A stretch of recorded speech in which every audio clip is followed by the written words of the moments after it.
राधे राधे, जय श्री कृष्णा। नमस्कार दोस्तों, स्वागत है हमारे चैनल पे, भजन ज्ञान चैनल पे। और आप मेरे चैनल पे अगर नए हैं तो मेरे चैनल को जरूर सब्सक्राइब करिए ताकि इस तरह की वीडियो आपको मिलती रहे। दोस्तों, मैं एकादशी के बारे में बात करने जा रही हूँ। माघ माह कृष्ण पक्ष की एकादशी तिथि खटतीला एकादशी। और एकादशी व्रत कितनी महान और पुण्यदायी होती है, कितनी फलदायी होती है, सभी को पता है।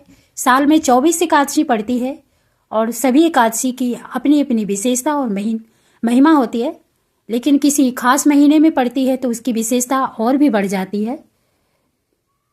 तो खटतीला एकादशी कृष्ण पक्ष की ये माघ महीने की है। और माघ महीने की दोनों एकादशियाँ बहुत ही फलदायी होती है, बहुत ही विशेष होती है। इसको सभी को करना चाहिए।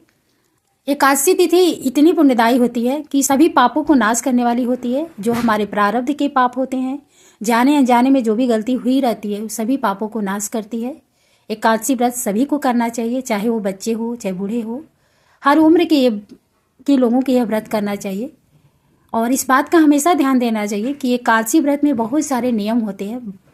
जो भी नियम होते हैं उस नियमानुसार ही व्रत करना चाहिए, तभी जाके हमें व्रत का पूर्ण फल प्राप्त होता है। एकादशी व्रत में 3 दिन का यह व्रत होता है। ये 3 दिन का यह व्रत में जो भी नियम होते 3 दिन का होता है और तीनों दिन में इन नियमों का पालन करना चाहिए। 10वीं से लेकर द्वादशी तक सारे नियम होते हैं। पहले मैं बताऊं कि 10वीं के दिन ही आपको जैसे नाखून काटना हो तो नाखून काट लेना चाहिए, बाल धो लेना चाहिए। स्त्रियों को बाल धो लेना चाहिए, क्योंकि एकादशी के दिन न बाल धोना चाहिए न नाखून काटना चाहिए। 10वीं के दिन एक ही समय भोजन करें, सूर्यास्त से पहले ही भोजन कर लेना चाहिए। और उस दिन सात्विक भोजन करें। जब से एकादशी तिथि लग जाती है तभी से अन्न छोड़ दें, अगर हो सके तो अन्न का त्याग कर दें। चावल बिल्कुल न खाएं। एकादशी के दिन से 10वीं के दिन से ही हमें चावल का परहेज करना चाहिए। लहसुन, प्याज, मसूर, बैगन, मूली, गाजर, इन सब चीज़ों का त्याग करना चाहिए। ब्रह्मचर्य का पालन करें। और जब एकादशी आए तो ब्रह्म मुहूर्त में उठकर स्नान करें। सूर्योदय से पहले ही उठना चाहिए। सूर्योदय के बाद स्नान करने से हमें व्रत खंडित हो जाता है, इसलिए विशेष तिथियों पे हमें सूर्योदय के पहले ही स्नान करना चाहिए। और ये माघ महीना है और माघ महीने में तो स्नान दान से ही जाना जाता है। नदी स्नान करने का विशेष महत्व है। अगर आप नदी स्नान नहीं कर पा रहे हैं, नहीं जा पा रहे हैं, तो आप घर के जल में जो नहाने का पानी है उसमें आप गंगा जल डाल करके स्नान करें। और ये खटतीला एकादशी है तो ये तिल से संबंध है इसका। तिल डाल करके स्नान करें, तिल का दान करें, तिल खाएं, तिल से भगवान विष्णु का अभिषेक करें, तिल से भगवान को भोग लगाएं, गुड़ और शक्कर डाल करके भोग लगाएं, गुड़ और घी और तिल का हवन करें, क्योंकि ये खटतीला एकादशी है इस दिन। और ये शनिवार के दिन पड़ रहा था और भी ये विशेष है, क्योंकि शनिवार के दिन तिल से संबंधित चीज़ों का प्रयोग किया जाता है, दान किया जाता है। एकादशी व्रत भगवान विष्णु को समर्पित होता है और माँ लक्ष्मी को प्रसन्न करने के लिए यह व्रत होता है। भगवान विष्णु की कृपा प्राप्त करने के लिए, उनके चरणों में प्रीत बढ़ाने के लिए होता है। ये सभी मनोकामनाओं को पूरा करने वाला होता है। एकादशी के दिन हमें दिन भर भगवान विष्णु का नाम जाप करें। व्रत जब भी आप सुबह उठें तो व्रत करने का संकल्प करें, अपने नाम गोत्र तिथि बोल करके। उसके बाद भगवान विष्णु का अभिषेक कर उन्हें भोग लगाएं, आरती करें, भगवत गीता का पाठ करें, भजन कीर्तन करें। दिन भर इधर उधर की बातें न करें, चुगली, झूठ, निंदा, चोरी, इन सब चीज़ों से बचें। रात्र को जागरण करें, एक अखंड ज्योत जलाएं।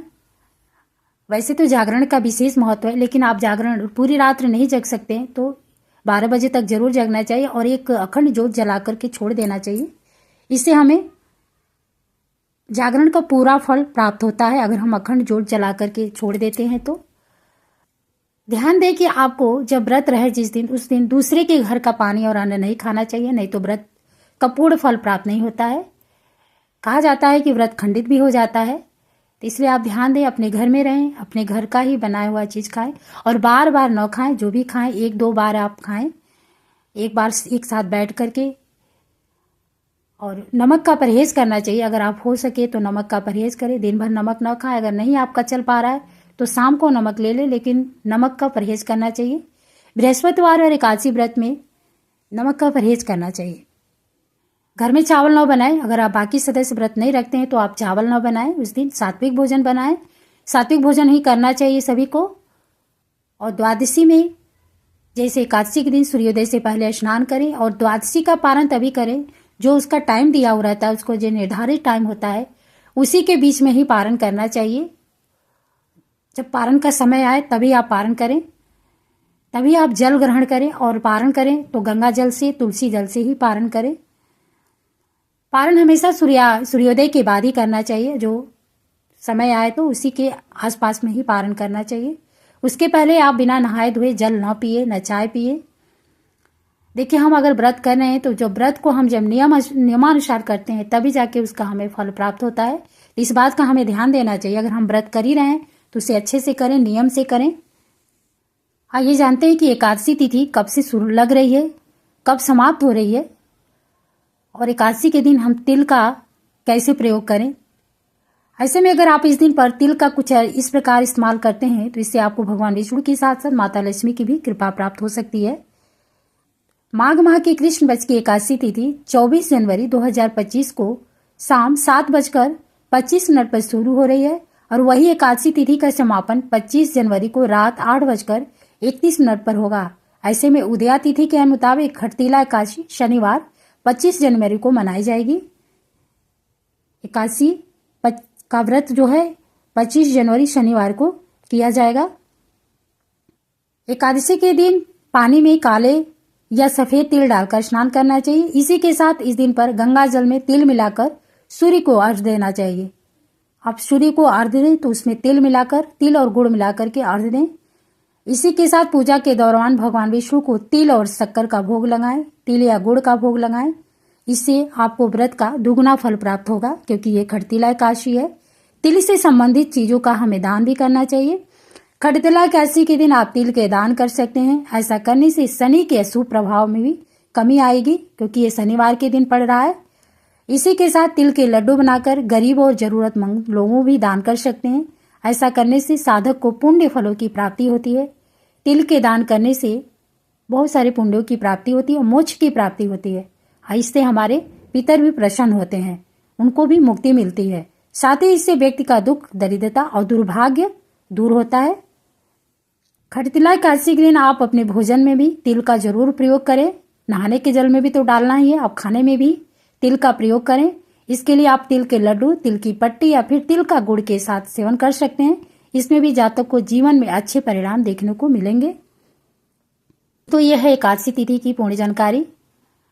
अगर वीडियो थोड़ी सी भी आपको लगती है कि यूजफुल है तो लाइक करें, दूसरों को भी शेयर करें। राधे राधे, जय श्री कृष्णा।